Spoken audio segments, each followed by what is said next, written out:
तो early as start करो, अपना जॉनरा एक समय के बाद डिसाइड करो, ये भी करूंगा, ये भी करूंगा, ये भी करूंगा, नहीं। Welcome friends, welcome to sensors. आज हमारे बीच हैं young talented documentary film maker और इन्होंने बिहार को एक अलग नजर से दिखाया है और इनके वीडियोस को देख के आपका भी बिहार का देखने का जो नजरिया है वो बदल जाएगा। हाल ही में इन्हें नेशनल अटल अवार्ड मिला है। तो चलिए हम लोग वेलकम करते हैं आशीष कौशिक जी को। और सबसे पहला सवाल इनसे कि आपकी उम्र क्या है? मेरी उम्र 24 साल है। 24 साल की उम्र में आपने ये जो अचीव किया है, आप अपने बारे में हमारे व्यूअर्स को थोड़ा डिटेल में बताएं, क्योंकि मैंने भी इंट्रोडक्शन बहुत शॉर्ट इंट्रोडक्शन दिया है। मैं चाहता हूं डिटेल में सभी को बताएं। So hello everybody, my name is Ashish और मेरी उम्र 24 साल है। मैं पटना का रहने वाला हूँ। सीधी भाषा में अगर मैं बोलूँ तो बाय प्रोफेशन मैं एक डॉक्यूमेंट्री फिल्म मेकर हूँ और मैं कंपनी चलाता हूँ अनडिस्कवर्ड वेंचर्स प्राइवेट लिमिटेड, जो फिलहाल अभी बिहार में एक ऐसी कंपनी है जो tourism as well as production में डील करती है। प्रोडक्शन एज इन कि लोगों का अक्सर एक बात लोग कहते हैं कि आपके वीडियोस बहुत हाई क्वालिटी होती हैं। उसका रीज़न क्या है? क्योंकि मेरा बैकग्राउंड कम्प्लीटली प्रोडक्शन बैकग्राउंड है और मैं ज़्यादातर जो चीज़ें करता हूँ वो video making, ad film making, documentary making, यही सारी चीज़ें होती हैं। सो दैट इज़ वाई वो चीज़ें वहाँ दिखती हैं। पिछले 4 सालों में हमने एक इनिशिएटिव लिया था जिसका नाम बिहार अनएक्सप्लोर्ड था, जिसमें हमने कोशिश की कि बिहार को एक अलग नज़रिए से लोगों को दिखाया जाए। क्योंकि इंटरनेट की दुनिया या रियल लाइफ की दुनिया, हम बिहार को एक ही तरीके से आज तक देखे हैं, that is crime, politics, dirt, poverty and all that. मैं डिसएग्री नहीं करता हूँ, ये सारी चीज़ें एग्जिस्ट करती हैं, but the thing is point के दोनों साइड जब अगर हम देखें तो एक साइड को देख के अगर हम कहते हैं कि यही सब कुछ सच्चाई है तो जाहिर सी बात है कभी भी उसका आप दूसरा साइड नहीं देखें। पिछले 4 सालों में हमारे इनिशिएटिव ने थ्रू आउट द वर्ल्ड काफ़ी अच्छा रिस्पॉन्स लाया, चीज़ें बदली, टूरिज्म के सेक्टर में काफ़ी ज़्यादा बूम भी आया और अभी फ़िलहाल हमारा पूरा जो फोकस है प्राइमरली पिछले 1-1.5 सालों से कि हम tourism in Bihar, it means sustainable tourism in Bihar के ऊपर काम करें और उसको एक इंटरनेशनल लेवल पे ले जाएं, जो कि लोग उन 3-4 लोकेशन से बढ़ के भी बिहार को जाने जो अभी फ़िलहाल उनके दिमाग में बैठा हुआ है। आप लोगों ने इनका वीडियो भी देखा होगा। हम लोग इनके बारे में जानना स्टार्ट करते हैं कि एक्चुअली ये जो अनडिस्कवर्ड बिहार इनका चैनल है, ये शुरुआत कहाँ से हुआ? क्या कॉन्सेप्ट था कि आपने ये कैसे सोचा, ये स्टार्ट कैसे हुआ सब कुछ? सिंपल भाषा में स्टेरियोटाइपिकल माइंडसेट एक ऐसी चीज़ है जो हर एक बिहारी बिहार से बाहर जाने के बाद फेस करता ही करता है। जैसे ही आप अपना नाम बताते हैं सब कुछ ठीक है, जब आप बताते हैं कि हम बिहार से हैं, थोड़ा सा एक स्टेरियोटाइपिकल माइंडसेट लोगों के दिमाग में आना शुरू होता है। वो कभी सवालों के दरमियान आता है, वो कभी बातों के दरमियान आता है, वो कभी आपके बिहेवियर के दरमियान आता है, आपके अपीयरेंस के दरमियान आता है। तो आपको लगता है कि प्रॉब्लम एक्चुअली छोटी-छोटी प्रॉब्लम्स एक्चुअली एक बहुत बड़ा प्रॉब्लम है, जिसको हम सीधी भाषा में स्टेरियोटाइपिकल माइंडसेट कहते हैं। मैं जब बाहर गया था पढ़ने के लिए, 2015 की बात है, एक्चुअली मैं फेल हो गया था 12th में। तो मेरे फादर ने बोला कि आपको घर आने की जरूरत नहीं है, आप जाइए। तो मेरे भैया के पास मुझे भेज दिया गया था, वो गुड़गांव में रहते थे। तो जब एक रूम में बैठा रहता था दिन भर, भैया ऑफिस में रहता था, मैं करता गया, आसपास में लोगों के पास जाता था खाने वाने के लिए ढाबे में। तो उन लोगों ने बात करना मेरे से शुरू किया, जानना शुरू किया। तो मैंने बताया मैं बिहार से हूँ। बिहार से हो? मैं हाँ। दैट पॉइंट की लगते नहीं। मेरे क्यों लगता, क्यों नहीं हूँ, क्यों कुछ स्पेशल कैरेक्टरिस्टिक होता है क्या? यू नो, मतलब with all due respect to everybody, every colour, उनका कहना है कि नहीं बिहार के लोग काले कलूटे होते हैं, मतलब अजीब से ड्रेसिंग पहनते हैं। बोले ये कहाँ है? तो मुझे समझ में आया कि एक्चुअली फिल्मों ने, न्यूज़ ने, टीवी सीरियल्स ने, कमर्शियल्स ने हमें वैसा दिखाया है। लेकिन हम बचपन से पैदा होके आज 24 साल के हो गए हैं, फिर भी हमने वो चीज़ें देखी, ऐसा नहीं, लेकिन हर चीज़ वैसा होता है ज़रूरी नहीं है। उसके बाद फॉर्चुनेट इनफ मैं अपियर किया 12th में पास हुआ, कॉलेज में एडमिशन लिया। 2016 की बात मैं बता रहा हूँ। मैं गया था Asian Academy of Film and Television Noida. Orientation programme था 3 दिनों का। उस ओरिएंटेशन प्रोग्राम में सबसे पूछा जा रहा था कि कौन कहाँ से है, नाम बताओ और कहाँ से है बताओ। मेरी बारी आई, मैं माइक लेके खड़ा होता हूँ। मैंने बोला hello everyone, my name is Ashish and I am from Patna Bihar. जब तक आई वाज आशीष तब तक सब कोई आपस में देख रहा था। जब मैंने बोला पटना बिहार, कुछ एक पर्टिकुलर चेहरे मेरी तरफ मुड़ते हैं, दे वर लाइक, मैंने बोला कुछ गलत बोल दिया क्या? तो मुझे समझ में आया कि ओके कुछ तो है जो गुड़गांव में उन लोगों के बीच में मैंने देखा, वो एक्चुअली वही नहीं है, ये सबके बीच में। कॉलेज की शुरुआत हुई, फोटोग्राफी में इंटरेस्टेड था शुरुआत से, कैमरा बहुत पहले से रखे हुए थे, बहुत इंटरेस्ट है कि फोटोग्राफी क्लास होने वाला है और आज मैं सीखूंगा उन चीज़ों को जो मैं कभी सोचता था। एक मिनट में इंटरप्ट कर रहा हूँ, आपको फोटोग्राफी में इंटरेस्ट कब से हुआ? मतलब इसी लाइन में वीडियोग्राफी या डॉक्यूमेंट्री में आप मतलब कैसे ये शुरू से आपका शौक? डॉक्यूमेंट्री तो मतलब एज अ पार्ट बहुत लेट से आया, बट फोटोग्राफी की अगर मैं बात करूँ, चीज़ों को देखने का नजरिया अगर मैं बात करूँ, तो somewhere around 2013 it was the year जब मैंने पहली बार कुछ फोटोज लिए थे।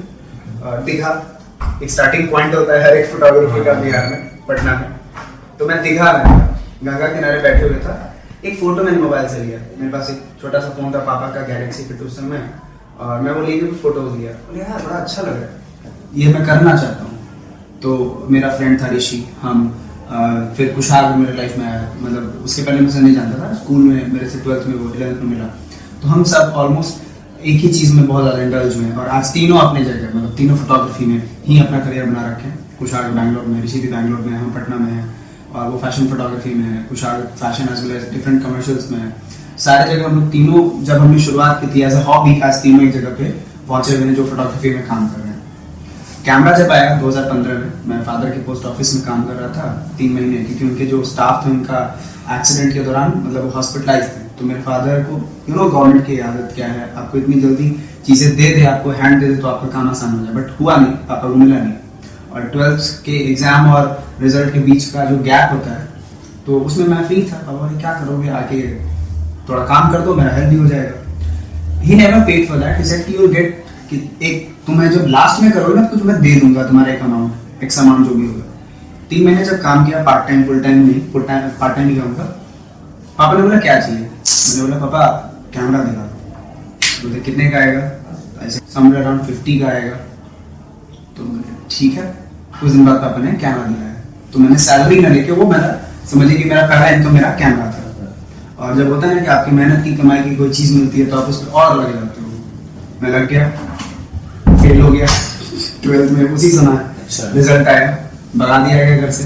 कैमरा था मेरे साथ, पैसे होते नहीं थे क्योंकि भैया का भी नया फर्स्ट जॉब था, आपको फर्स्ट सैलरी क्या मिलता है आपको पता, और एनसीआर जैसे जगह में कुछ एक लिमिटेड सैलरी पे जीना is a very difficult task. तो भैया मुझे देते थे कुछ पैसे कि जाओ किराना सामान ले लेना, सब्जी ले लेना, कुछ पैसे बचते थे, चिल्लर कुछ बचे, मैंने उसको जमा किया, एक एक्स अमाउंट हो गया, नीचे ढाबे पे जाके उसको नोट में कन्वर्ट करा लेता था, और मैं निकल गया चांदनी चौक। वो हर एक हॉबीज फोटोग्राफर का एक हब है कि भाई जब तुम्हें कुछ खींचना है तुम वहां जाओगे।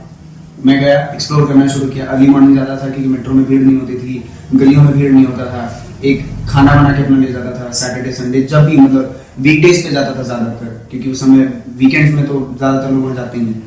एक्सप्लोर करना शुरू किया, तब समझ आया कि नहीं एक्चुअली मुझे इसी में करियर बनाना है, लेकिन कंफ्यूज था बहुत ज्यादा, कहाँ से पढ़ाई करूँ, क्या करूँ, निफ्ट कहीं मुझे बस नाम पता। मतलब उस समय आप अपना पढ़ाई भी कर रहे थे? नहीं, उस समय मैं घर पर एक साल जो बंद रहता था फेलियर के दौरान। अच्छा, वो आपका मतलब फ्री टाइम था? वो फ्री टाइम था, फ्री टाइम था लेकिन पैसे नहीं थे, करना तो था कुछ। अरावली मेरे जस्ट घर के बगल में अरावली था गुड़गांव में, तो वो बहुत सुंदर सा एक बायोडाइवर्सिटी पार्क था, तो वहाँ पे मोर वगैरह बहुत दिखते थे, तो मैं पैदल जाता था वहाँ पे घूमने, वहाँ पे फोटोज लेता था सनसेट के दौरान, सनराइज के दौरान। तो मुझे ये चीज़ें काफ़ी ज़्यादा अच्छी लगने लगी, बट कंफ्यूज फिट था, समझ नहीं आया क्या करूँ। निफ्ट के अलावा मेरे दिमाग में कुछ था ही नहीं। मुझे पता चला था कि निफ्ट में एफसी डिपार्टमेंट होता है जहाँ फोटोग्राफी पढ़ाई जाती है, मैं उसी में एडमिशन लूँगा। पता नहीं टैलेंटेड नहीं था शायद उतना, मेरा निफ्ट में नहीं था, तो एकमात्र जो रास्ता मुझे दिखता था वो बंद हो गया। अब कंफ्यूज फिट करे क्या, कैमरा का तो शौक है, फोटोग्राफी का शौक है, कोर्स पता नहीं। अब हड़बड़ में होता नहीं कि आप कुछ भी कर लो लाइफ में, क्योंकि करियर है यार, घर से प्रेशर है, फेलियर तो ऐसे ही सवार है।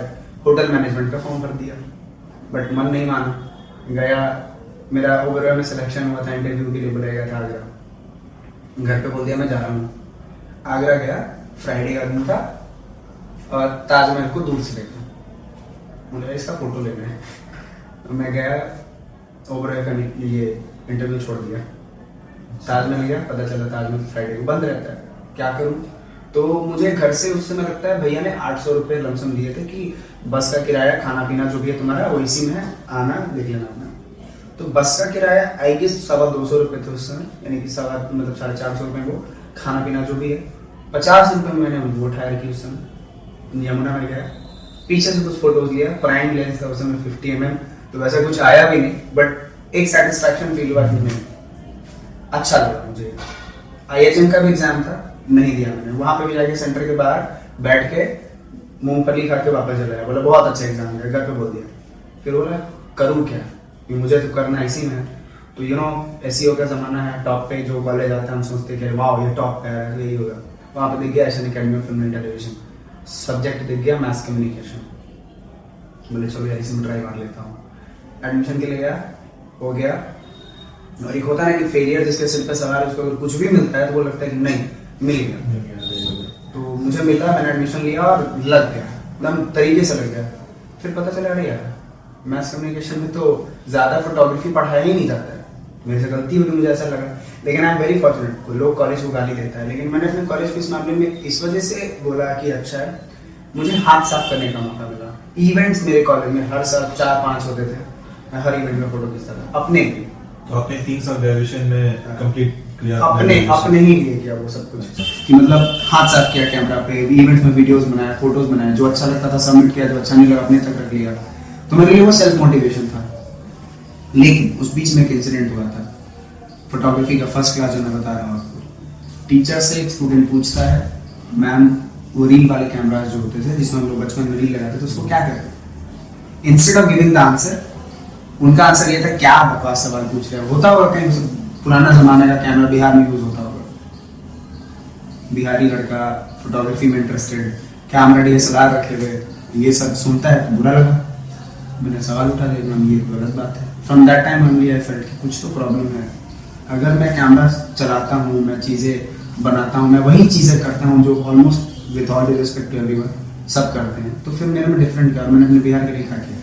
फिर मैं यही कहूँगा या तुम बातों को सुन के बर्दाश्त कर लो या काम कर लो। फर्स्ट ईयर में डिसाइड करिए कुछ तो करना है। स्टार्टेड रिसर्चिंग, कुछ नहीं मिला गूगल पे टाइप करते थे रोहतासगढ़ फोर्ट तो वीडियो आता था रोहतास का टपकता खून, आज तक नहीं बनाया था 2012 में। बोले इसको देख कौन आया यहाँ पे। एक सवाल, आपको रोहतास से इतना प्यार क्यों है? क्योंकि मेरा पहला इंटरेक्शन अगर किसी जगह से बहुत क्लोजली हुआ था वो रोहतास था। अब पहाड़ का नाम लोग तो राजगीर के अलावा दिमाग में नहीं आता लोगों के, मेरे दिमाग में वही था। 2015 में ही मैं वहाँ गया था, एक मेरे दोस्त की मामा की शादी थी, रात में पहुंचा, रात में कुछ नहीं दिखा। दिन में जब मेरा नींद खुल पड़ी, ये पहाड़ कहाँ से यहाँ पे, एक होता है ना कि वो आप देखा, आपको एक्साइटमेंट दे गया। पटना वापस गया, स्कूटी से वापस आया, घूमना शुरू किया, झरने देखना शुरू किया, यार ये क्या है, ये मैंने देखा ही नहीं आज तक कहीं। तो वो first interaction to unexplored Bihar था। एक ऐसा चीज मैंने देखा जो मतलब मेरे लिए अनएक्सपेक्टेड था। तो जब दिखाना शुरू किया, लोगों ने उसको अप्रिशिएट करना शुरू किया, तब समझ में आया कि दिस इज रियल बिहार, ये दिखाना बहुत जरूरी है। आपने अपने पैशन को एक तरह से आप प्रोफेशनल आप आ चुके थे। हाँ, उस समय तक 2018-19 में कम्प्लीटली प्रोफेशनली इसमें आ चुके थे। स्टार्ट मैंने 2017 में इसको एज अ हॉबी शुरू कर दिया था। 15 में मैंने घूमना शुरू कर दिया था, मतलब बहुत चीज़ें नहीं देखा, जो भी देखता था, जो भी छोटा मोटा था मैंने शुरू कर दिया। लेकिन 2018 में हमने लॉन्च किया बिहार अनएक्सप्लोर्ड, कि अब इसको बड़ा कुछ किया जाए। उसमें भी एक कहानी कि ये ड्रोन जब मेरे को लेना था तो financially I am not blessed कि इतना जाता, पापा बोलता पापा पैसा दे दो और ले लो, तो पैसे बहुत जमा किए थे। पता चला वो एनफ नहीं है। 1.5 साल मेहनत करने के बाद 40,000 रुपये जमा की, पता चला कि ड्रोन आता है 80,000 85,000 में। कहाँ से? तो भैया बोलते हैं ये लो क्रेडिट कार्ड, पैसा तुमको खुद भरना होगा, वो हम नहीं देंगे, हम कार्ड दे दे रहे हैं, तुम खरीद लो। दिल्ली के चक्कर लगने शुरू, और एक आदमी से मिला, उसको 40,000 रुपये मैंने एडवांस किए, बाकी 40,000 का EMI करा लिया क्रेडिट कार्ड से पे। देखा सबसे लंबा टेन्योर क्या है, तो लिखता है 36 मंथ। बोले उससे ऊपर का नहीं है, बोलता नहीं वो लास्ट है। तो 36 मंथ का मैंने EMI कराया, वो जो कि इसी साल खत्म हुआ, मई में 18 में खरीदा था और अब खत्म हुआ। 1736 रुपये EMI उस समय में देता था, और मतलब लास्टली जो मैंने दिया 3 साल का EMI लेके मैंने ड्रोन लेके पटना आ गया। फिर पैसे नहीं थे, करूँ कैसे, घूमने में पैसा लगता है। तो धीरे धीरे इधर उधर से कुछ प्रोजेक्ट्स करके कुछ अरेंजमेंट हुआ। गोविंद सर हैं, उनका यूनिवर्सिटी है बिहार में, he is a very visionary person, he supported like anything. मेरे कॉस्ट उन्होंने डबल दिया, मैं ये ओपनली बोलता हूँ। मेरा 8,000 कॉस्ट था, उन्होंने 16,000 दिया कि नहीं तुम करो, अगर तुम्हारा ये ड्रीम है तुम्हारा ड्रीम रुकने नहीं चाहिए। Then me with my friend Rishi we started this, और जब चीजें आनी शुरू हुई तुतला पानी का वो अपर एंगल, जहाँ पता चला कि एक झरने नहीं 3 झरने लगा था, लोगों ने देखा, इंटरनेशनली लोगों ने शेयर किया, पैन वर्ल्ड से लोगों ने मैसेज किया, मेरे कॉलेज के लोगों का रिएक्शन कि वाओ ये बिहार है, मुझे नहीं लगा था।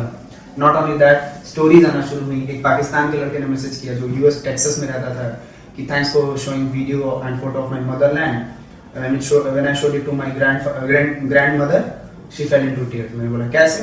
तो उसकी फैमिली रोहतास में रहती थी पार्टीशन के पहले, पार्टीशन के बाद they move to Pakistan, then move to US. तब मुझे समझा कि यार कितना चीज है, मतलब ये एक छोटी सी कहानी लोगों को इतना इम्पैक्ट कर गई। तो लगा कि नहीं, इस पे काम करने की जरूरत है। And in Bihar what we see, we talk a lot, we do very less.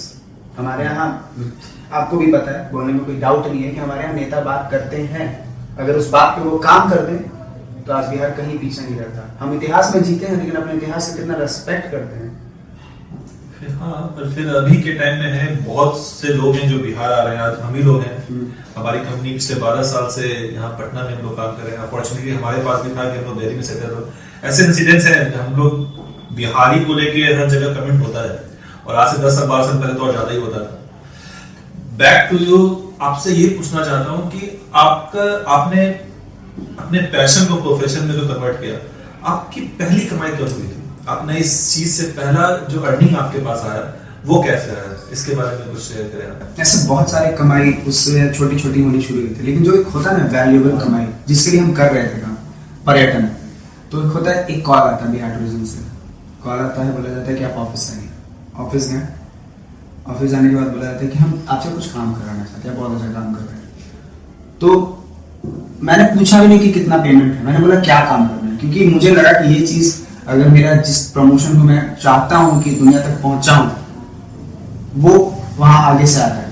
और अप्रोच उस बोर्ड से जिसके लिए आप चाहते हैं कि उसका एक इमेज बदले, apart from all those location जो लोग देख रहे हैं, कॉल आया बिहार टूरिज्म से, मैं गया, वो प्रोजेक्ट किया। मैंने देखा उस प्रोजेक्ट के बाद करीबन पटना में 6 पोस्टर्स, इवन मेमोरी में मुझे याद है 2019 के परसों ही एक पोस्टर लगा था 2019 में पटना जंक्शन के पास, पहला पोस्टर दानापुर के पास, दिल्ली एनसीआर में एयरपोर्ट के पास, इन सारे जगहों पे लगा। और मेरी पहली कमाई, मतलब वैल्यूएबल कमाई जिसको मैं मानता हूँ कि मेरे काम का रिटर्न बैक, मतलब इन द सेंस कि ये जो बिहार की फोटोग्राफी एंड ऑल दैट 2019 के जून में हुआ था। इसीलिए दोस्तों मैं बोलता हूँ कि आप आज का यंग जनरेशन जो आज है वो क्या स्टार्टिंग से पैसे के पीछे भागते हैं, पर अगर आप काम को इंपॉर्टेंस दें तो पैसा अपने आप चला आता है। मोस्ट इंपॉर्टेंट चीज है कि आप अपने काम को 100% अपना काम में दें, पैसा कभी नहीं रुकता है, मनी फॉलोज यू। अब आपके फ्यूचर प्लान्स क्या हैं? फिलहाल देखिए, मेरा जब हम कॉलेज में थे तो हम लोग लेंटाश को बहुत फॉलो करते थे, क्योंकि एड फिल्म्स, डॉक्यूमेंट्रीज, अगर आप जो भी देख रहे हैं ऑल ओवर वर्ल्ड जो चल रही हैं चीज़ें, या ऑल ओवर इंडिया, सॉरी, बड़े जब सर्फ एक्सेल की ऐड देख लो, कोका कोला की ऐड देख लो, टाटा टी की ऐड देख लो, जो दिमाग में छाप छोड़ जाता है, वो मैंने देखा है कि लोग लेंटाश कैसे बनाती है। तो ड्रीम तो था शुरू से, बट जब से बिहार आया तो वो चीज़ें कहीं ना कहीं पीछे छूट गई, कि मतलब ड्रीम था लोभी में काम करने का, नहीं हो पाया। क्योंकि बिहार आया तो आप जिम्मेदारियां हैं, बहुत सारी चीज़ें हैं, फैमिली हैं, सबको देखना है, तो आप बहुत चीज़ें लाइफ में नहीं कर पाते। लेकिन हाँ, जो मैं कर रहा हूँ उससे बहुत खुश हूँ। लेकिन 2 चीज़ें मेरा सबसे बड़ा टारगेट है। एडवर्टाइजिंग को अफोर्डेबल बनाना है हर किसी के लिए। अगर एक साड़ी की दुकान वाला है और अगर वो किसी एक्सट्रीम लेवल का ऐड देख रहा हो, कहता है वाह यार काश मैं ऐसा बना पाता, तो उस गैप को मुझे फिल करना है कि एड्स हर के लिए अफोर्डेबल होना चाहिए। क्योंकि टीवी पे रन करना ऐड नॉट नेसेसरी आज के टाइम में। सोशल मीडिया का जमाना है, डिजिटल का जमाना है, आप एक ऐड बना के हजारों लाखों लोगों तक पहुंच सकते हो। बहुत कम पैसे, बहुत कम पैसे में। आज 100 रुपए में भी आप चाहें तो अपना ऐड रन कर सकते हैं। अफोर्डेबिलिटी ऑफ एड्स में दिलाना है। And the second biggest thing which we are working on is tourism. हम बिहार घुमाना चाहते हैं, क्योंकि हम फिलहाल 6 साल से वही काम ही कर रहे हैं, घूम ही रहे हैं, घुमा भी रहे हैं अब लोगों को। एक्सपीरियंसेस, अभी हमने यूडी एक्सपीडिशन लॉन्च किया पिछले 3 दिन पहले, और वो भी हमने तब लॉन्च किया जब 2 साल से दनादन कितने ट्रायल्स हमने किए हमें कुछ नहीं आइडिया है। क्योंकि इस साल थोड़ा ट्रायल का लेवल बहुत बढ़ाया हमने, हमारे पास चूंकि पैसे पहले नहीं थे उतने ज़्यादा पैसे आए, हमने उसको इन्वेस्ट किया चीज़ों के ऊपर, अपना कैंपिंग का सारा सेटअप शुरू किया, अपना ट्रैवल का सारा सेटअप शुरू किया. So now 2 major things: setting up a very affordable ad industry in India. Second is setting up a travel industry जो experience पे काम करेगी, more of travelers, less of tourists. बहुत बेस्ट ऑफ लक. और मैं चाहता हूं कि आप मेरे व्यूअर्स को बताएं, अभी जो यंग जनरेशन है, जो जिनका इंटरेस्ट है फोटोग्राफी में, वो लोग ये कैसे स्टार्ट कर सकते हैं? वो अपने प्रोफेशन, मतलब अपना जो पैशन है उसे कैसे प्रोफेशन की तरफ बढ़ाएं, क्या पढ़ें, मतलब क्या करें कि वो भी एक स्टेज पे आए जहां पे वो भी अपना डॉक्यूमेंट्री मूवी इस तरह वो क्रिएट कर सकें? चूंकि हम इस मामले में बहुत एक अच्छा एग्जांपल देंगे कि फोटोग्राफी, जैसे मेरे सामने अभी 3 कैमरास लगे हुए हैं और इसका अगर एक एक्चुअल कॉस्टिंग में निकालूं तो तीनों को मिला के समवेयर अराउंड 6-7 लाख रुपए का एक इन्वेस्टमेंट मुझे दिख रहा है.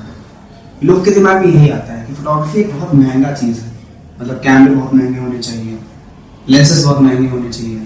लेकिन पॉइंट है, शुरुआत करने के लिए आपका मोबाइल काफ़ी है. I started with my mobile.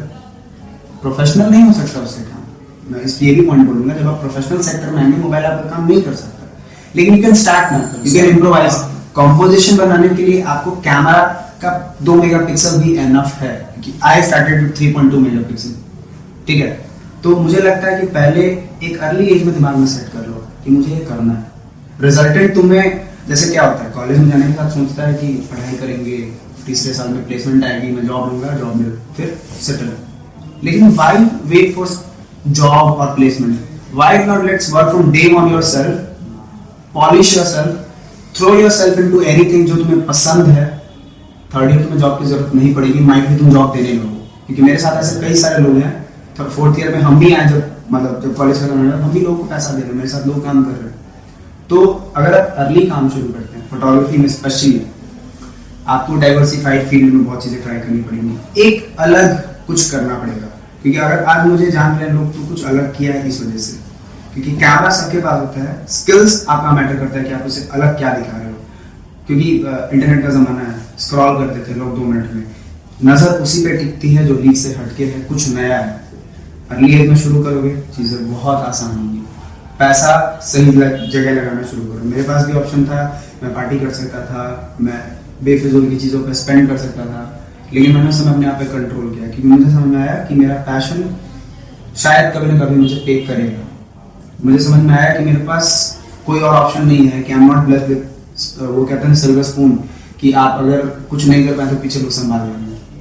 तो अर्ली एज स्टार्ट करो, अपना जॉनरा एक समय के बाद डिसाइड करो. ये भी कर लूंगा, ये भी कर लूंगा, ये भी कर लूंगा, नहीं होता. एक लैंडस्केप फोटोग्राफर को अगर वेडिंग में भेज दूंगा तो वो सब कुछ वाइड खींच देगा और वो सब बेकार हो जाएगा. You need to see a lot of details in weddings, and you need to have a very precise eyes for wedding. You can't shoot wedding with wide angle lenses, a lot of wide angle lenses, क्योंकि चीजें छूट सकती है. तो कहता है कोई travel photographer कि I can be a wedding photographer also. I won't agree with that. It's my opinion. Might be लोग differ करें. तो आपको जॉनरा डिसाइड करना होगा, आपको सब कुछ ट्राई करना होगा, लेकिन अर्ली शुरू करना होगा. अगर करना है तो उसमें लग जाओ. मुझे लगता है 3 साल अगर किसी चीज में लग गए मिल जाएगा ईमानदारी से. तो इसलिए मैं अपने व्यूअर्स को बोलता हूँ कि अगर आपको कोई भी काम करना है, उसके लिए आपको एक रीजन चाहिए कि मुझे वो काम करना है. आप चाहें तो 99 कारण खोज सकते हैं कि मुझे ये नहीं करना है. जैसे आप खोज सकते हैं कि भाई मेरे पास अच्छा मोबाइल फोन नहीं है, या मेरे पास कैमरा नहीं है, मेरे पास पैसा नहीं है, मैं यहाँ जाऊंगा तब फोटोग्राफी करूंगा, या मैं कॉलेज खत्म कर लूंगा तब फोटोग्राफी करूंगा, या अपना स्टार्ट करूंगा. सीखने का कोई एज नहीं होता है. आप आज से अभी से सीखना स्टार्ट कर सकते हैं. और अभी के टाइम में सीखना बहुत आसान है. अगर आप YouTube पे भी अगर आप चले जाओ तो बहुत सारा चीजें जो आप फ्री में सीख सकते हो. पर एक टाइम के बाद आपको हो सकता है मेंटर की जरूरत पड़े. पर स्टार्ट करने के लिए एक कारण कि आपको वो काम करना है, आप वो काम कर सकते हैं. एक सिंपल मैं बात करूंगा. आज दुनिया डिजिटाइजेशन की तरफ जा रही है. आज शॉपिंग कॉम्प्लेक्स Amazon बन गया है, education university, YouTube, skill share, ये सारी चीज़ें बन गई हैं. तो अब आप डिपेंडेंट नहीं है कि अरे 100 चीज़ें खोजनी पड़ेंगी. आपके एक क्लिक पे सब कुछ अवेलेबल है. आपको ये नहीं सोचना कि अच्छा ये वीडियो जो है ना इस चीज़ को लेकर किसी, मतलब ये टॉपिक किसी टीचर से पूछना पड़ेगा. कोई दिक्कत नहीं है. यूट्यूब पे जाइए, टाइप करिए, एक पसंद नहीं आता 10 और ऑप्शन है, 50 और ऑप्शन है, 100 ऑप्शन है. बस आपको पता होना चाहिए कि आप खोज क्या रहे हैं. हम तो जिस समय स्टार्ट किए थे उतना कंटेंट और उस समय जियो का उतना जमाना भी नहीं था कि भाई भर भर के चीज़ें बनी हुई है. तो आप बहुत इजी है। और सिंपल भाषा में रिसोर्सेज की आपने बात की, तो मैं एक बात बोलूँगा कि D5200 with a basic lens हम स्टार्ट किए थे, और आज उससे भी प्रोफेशनल कैमरा काफ़ी ऊपर पहुंच चुके हैं। लेकिन पॉइंट है, अगर हम उस समय बोलते रहे मेरे पास ना वाइड एंगल लेंस नहीं है, मेरे पास टेलीफोटो लेंस नहीं है, मेरे पास super high quality prime lens नहीं है, तो फिर नहीं हो पाता। जो है बेस्ट है, लेकिन एक समय के बाद अपग्रेड भी जरूरी है। स्टार्ट करने के लिए आपके अंदर मोटिवेशन होना चाहिए। फर्स्ट स्टेप लेने का इनिशिएटिव आपको लेना है। आप ले लोगे, आगे सब रास्ता खुलता चला जाएगा। बस इंपॉर्टेंट है कि आप पहला कदम बढ़ाओ। देखो, जमाना इंटरनेट का है, हम इंटरनेट से ही सीखे हैं। किसी कॉलेज यूनिवर्सिटी ने मेरे अंदर फोटोग्राफी नहीं डाला, ये बात मैं अभी भी बोलूंगा, क्योंकि जब मैं कॉलेज गया था तो मुझे समझ में आ गया कि वो चीज़ें इन डेप्थ कैटर नहीं की जाएंगी जो मुझे सीखना है, क्योंकि मैं ऑलरेडी वो सारी चीज़ें जान रहा था। इंटरनेट पे हज़ारों गुरु पड़े हुए हैं, इंटरनेट पे कई सारे लोग हैं जो अपनी इन्फॉर्मेशन को शेयर करते हैं। मैंने उनको देखा, मेरे समय उस समय बहुत ज़्यादा ऑप्शंस नहीं थे, लेकिन जिनको मैंने देखा मैंने सीखा। और फ्री का ज्ञान जो कहते हैं एक शब्द, आज बहुत मिलता है, बट वही है कि आपको देखना पड़ता है कौन सा ज्ञान ले रहे हैं, कौन सा आपको नहीं लेना है। अभी एक कोर्स है, डिजिटल मार्केटिंग का कोर्स है सेंसॉर्स का, अभी 10 एपिसोड्स है उसमें टोटल, 10 देखो, फ्री है, कोई फर्क नहीं पड़ता। अगर तुम कहीं और जाते हो, कुछ और देखते हो, तो उससे बेटर है कि अगर 10 एपिसोड में तुम्हारा सारा ब्रीफ क्लियर कर दिया जाता है। और इंटरनेट इज मनी आज के डेट में, आज सब कुछ इंटरनेट पे है। बिटकॉइन या फिर क्रिप्टो करेंसीज आप देख रहे हो, वो क्या है? Completely it's internet thing. और आज वो उसका वैल्यू कहाँ से कहाँ पहुँच गया है। जो भी अपने टाइम को इन्वेस्ट करता है इंटरनेट के ऊपर, it is definitely going to pay you back. क्योंकि अगर हम टीवी और मीडिया के ऊपर डिपेंडेंट होते तो शायद हम वो काम नहीं कर पाते, क्योंकि उसने उस काम को मुझे इंटरनेट ने मौका दिया काम करने का। इंटरनेट पे मैंने अपने आप को पब्लिश किया, इंटरनेट ने ही आज ये मौका दिया कि मैं यहाँ पे बातें बोल रहा हूँ। 10 दिन का वर्कशॉप है, 10 एपिसोड का वर्कशॉप है, ट्राई करिए, इसको डेफिनेटली ज्वाइन करिए। फ्री है, पैसा लग नहीं रहा, तो आई गेस कुछ तो बढ़िया सीखोगे। तो आशीष जी, आप हमारे व्यूअर्स को बताएं कि आप बहुत सारे चैनल हैं यूट्यूब पे, आजकल बहुत लोग ट्रैवल ब्लॉगिंग कर रहे हैं, आप अपने कंटेंट को रिसर्च कैसे करते हैं, अपने चैनल को यूनिक कैसे बनाते हैं? पहला चीज़ आप देखेंगे कि अगर आप यूट्यूब पे जाएंगे मेरे चैनल पे, तो बहुत लिमिटेड वीडियोस मिलेंगे, मतलब बहुत भर के डेली, वीकली, मंथली वीडियोस नहीं मिलेंगे। कई वीडियोस बनाने में 4 महीने के लग जाए। उसका रीज़न क्या होता है कि रिसर्च एक बहुत बड़ा गैप कर लिया है। रिटर्न रिसर्च वैसा बहुत कुछ मिलता नहीं है, तो कैसे करोगे आप? तो एक जगह जैसे आपने रोहतास बोला, रोहतासगढ़ का वीडियो हमने 4 साल से लाया ही नहीं, फुल वीडियो। उसका रीज़न क्या है? जब भी जाते कुछ नया पाते हैं, कुछ नया दिख जाता है, बोले अरे ये क्या है, इसको भी जोड़ना है, इसको भी जोड़ना है। तो समझ में आता है कि आपका रिसर्च इतना वास्ट हो जाता है ना कि आपको लगता है कि नहीं, बहुत चीज़ें छूट जाती हैं। रिसर्च करने के लिए हम कई जगहों पे कई बार जाते हैं, लोगों से मिलते हैं, कहानियाँ जानते हैं, फिर कनेक्शन पॉइंट्स ढूंढते हैं कि अच्छा, जैसे फॉर एग्जांपल एक बहुत बड़ा रिसर्च था हमारा मखतूल। मखतूल क्या है कि एक ऑप्टिकल टेलीग्राफी नेटवर्क हुआ करता था 1800 के ज़माने में। 1806 में वो इंडिया में लाया गया था, फ्रांस अडॉप्ट करके। फ्रांस में हर एक 10-12 किलोमीटर की दूरी पे एक टावर खड़ा किया जाता था, सेमाफोर नेटवर्क जिसको हम लोग कहते हैं, और tower to tower signal transfer किया जाता था मिरर रिफ्लेक्शन के थ्रू। फलाना मान लीजिए मुझे यहाँ से मैसेज भेजना है दीघा, तो हर 10 किलोमीटर पे एक टावर है, एक टावर को मैसेज भेजा, उसने फिर उस मिरर रिफ्लेक्शन के थ्रू दूसरे को भेजा, दूसरे ने तीसरे को भेजा। तो उस पर रिसर्च जो है अब तक सिर्फ झारखंड और वेस्ट बंगाल में हुआ था। वो टावर नेटवर्क जाती थी from West Bengal to Chunar, Kolkata to Chunar. मखतूल नाम से ना उस जगह को फेमस लोग जानते थे। लोग के दिमाग में कॉन्सेप्ट था कि ये मैसेज भेजने के लिए था, they call it post office of pass time, but they never know कि इसका एग्जैक्ट काम क्या था। हम गए उन जगहों पे, उन जगहों को देखें, कई बार विजिट किए, फिर सीरीज ऑफ नेटवर्क को ढूंढे, क्योंकि बिहार में अभी तक वो रिसर्च नहीं होता। सेमाफोर नेटवर्क के बारे में फिर बाद में पता चला कि अच्छा, it is optical telegraphy network का एक पार्ट, जिसमें ये चीज़ें ऐसे फंक्शन होती थी। रंगन दत्ता सर, उनका बहुत ऐसा रिसर्च भी है, पूरे बंगाल और झारखंड में उन्होंने किया था। फॉर्चुनेट एनफ जब हमने ये वीडियो डाला, वो उनसे कनेक्ट भी किए, तो समझ में आता है कि आप जब किसी चीज़ के ऊपर रिसर्च करना चाहते हैं, एक बार में हो जाए पॉसिबल नहीं है, रिटर्न मिल जाए पॉसिबल नहीं है, तो टाइम लगता है। लोकल रिसर्च कई बार, लोकल जैसे गैजेटियर्स कई बार हमने छाने हुए हैं, तो उसमें आपको पुराने लिखे हुए मिल जाएंगे कि अच्छा, रोहतासगढ़ फोर्ट के बारे में ऐसे रिटर्न इन्फॉर्मेशन गैजेटियर में है, लेकिन लोगों का कहना है कि जो हरिश्चंद्र उनके बेटे रोहिताश्व ने इसका किले का निर्माण कराया था, लेकिन रिटर्न रिकॉर्ड में कहीं पे नहीं। बट चूंकि लोगों का बिलीफ है, तो you have to keep that in mind कि ऐसा वहां पे था, बट रिटर्न रिकॉर्ड में कुछ और है कि जो रिसेंट है वो मानसिंह का बनाया हुआ अभी नहीं, रेनोवेटेड है। तो कई सारे राजाओं ने उस पर राज किया, कई सारे लोगों ने उस पर राज किया, अपने हिसाब से बनवाया तोड़वाया ना होता है। तो रिसर्च एक ऐसा चीज़ है जो आप बहुत बड़ा गैप होता है किसी भी वीडियो को लाने में, लेकिन उसको लाने में कई बार 1 साल भी लगा, 4 साल से भी एक रिसर्च कर रहे हैं, एक दिन में नहीं बनता। लेकिन आपको अगर रिसर्च करना है, किसी रिसर्च पे वीडियोस को बनाना है, आपको थोड़ा सा लोकल लेवल पे जाना पड़ेगा। एक और वीडियो बताऊंगा, वर्ल्ड वॉर 2 का airbase.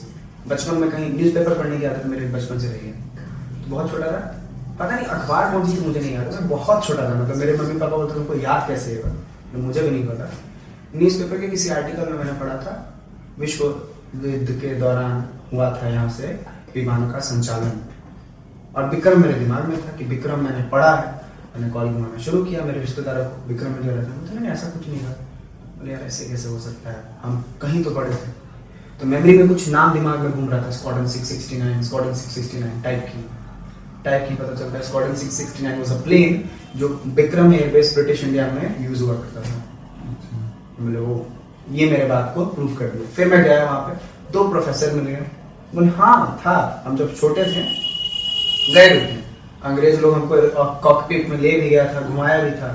That proved my point की दैट वाज राइट। आज के डेट में वहाँ कुछ अवेलेबल नहीं है, सिर्फ 1-2 होता है ना पुराने पिलर्स टाइप कुछ बचे हुए, बस वही है, और फायर बंकर्स थोड़े बहुत बचे हुए। तो समझ में आया कि रिसर्च अगर आपको करना है, टाइम देना होगा, लोकल लेवल पे जाना पड़ेगा, चीज़ों को देखना पड़ेगा।